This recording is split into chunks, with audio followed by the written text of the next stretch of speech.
ഇസ്രായേലിൽ കടന്നു കയറുമെന്ന ഭീഷണിയുമായി ലെബനാനിലെ ഹിസ്ബുള്ള. ആക്രമണത്തിന് തങ്ങൾ സജ്ജമാണ് എന്നും ഇസ്രായേലിന് പ്രതിരോധിക്കുക മാത്രമേ മാർഗമുണ്ടാകൂ എന്നും ഹിസ്ബുള്ള തലവൻ സയ്യിദ് ഹസൻ നസ്രുള്ള ഒരു ഇറാനിയൻ മാഗസീന് നൽകിയ അഭിമുഖത്തിൽ പറയുന്നു.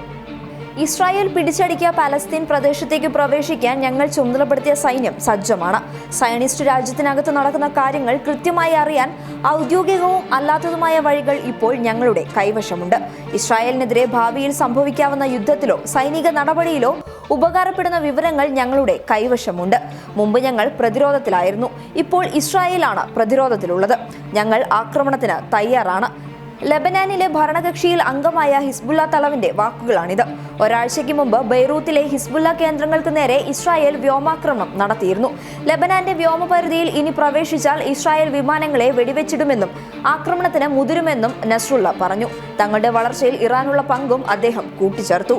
News desk public Kerala.